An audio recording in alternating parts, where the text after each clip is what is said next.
Hello students, welcome back. So today we are going to discuss about regarding ray optics representation. Okay, ray optics representation. So in previous classes we discussed regarding what are the single mode fibers, what are the multi-mode fibers, and what are the step index fibers and what are the gradient index fibers we discussed in previous classes, right?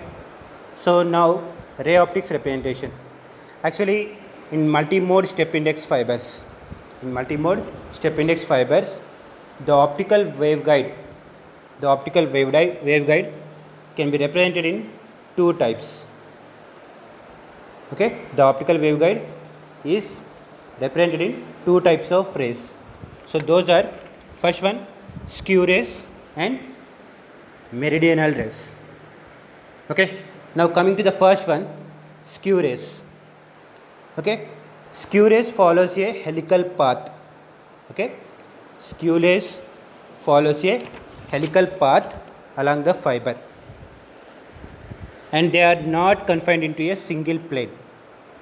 Okay, they are not confined into a single plane. Because of this reason they are difficult to track them. Okay, because of this reason they are difficult to track while they are in motion. Okay, once again I am repeating, skew rays follows a helical path along the fiber. They are not confined to a single plane. Because of this reason they are difficult to track while they are in motion. Okay, the propagation of skew rays can be represented in this way, right? So here it is having single step index fiber, right? So here it is having ray path, right? Ray path. So here it is helical path here. So this one is helical path, and it is ray path projected on the fiber end face, means last cross section of the fiber, right? So here it is the step index fiber, right? So here it is having helical path. Okay, so if here it is helical path, and it is represented is on the fiber end face, right? So here it is the core axis. So this one is one of the step index fiber. So in step index fibers we are having the rays, those are skew rays, so that follows a helical path along the fiber. Okay, and it is difficult to track them because it is not confined to a single plane. Okay, so this figure shows the propagation of skew rays. Okay, the propagation of skew rays. And next one, coming to the meridional rays. Okay, the rays that pass through the fiber axis, only after each total reflection. Okay, the rays that pass through the fiber axis only after total internal reflection are known as meridional rays. Okay, the rays that pass through the fiber axis only after each total internal reflection are called as meridional rays. Okay, and they are not confined to meridional planes. Okay, they are not confined to meridional planes of the optical fiber, right? And the propagation of meridional rays along a step index fiber is shown in this figure.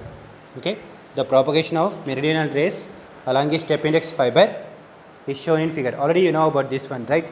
So we are incidenting a ray, right? We are incidenting a ray that is in this way, right?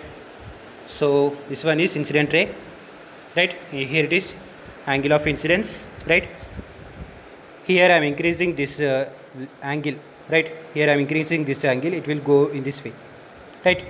So at that time, if the angle is greater than critical angle, the total ray will move in the same plane, right? The total ray will move in the same plane, that is reflected ray. Okay, and whatever the light we are passing through it, okay, that will be confined in a single plane, and this process is called as total internal reflection.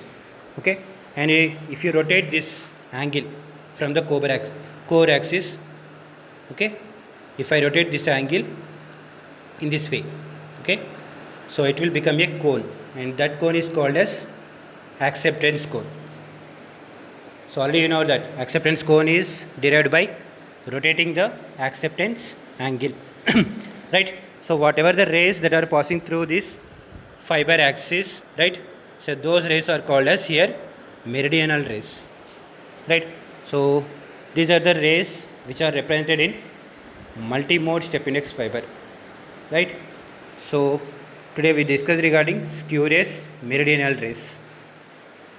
Okay, first one is skew rays that follows a helical path and which are confined to a single plane, which are not confined to a single plane, and it is very difficult to track them.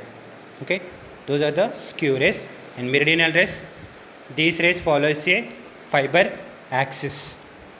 Right, in this way we can represent the meridional rays. Right, the rays which can passes with the core axis of the fiber. Right, so these are the skew rays and meridional rays. So today we discuss regarding ray optics representation.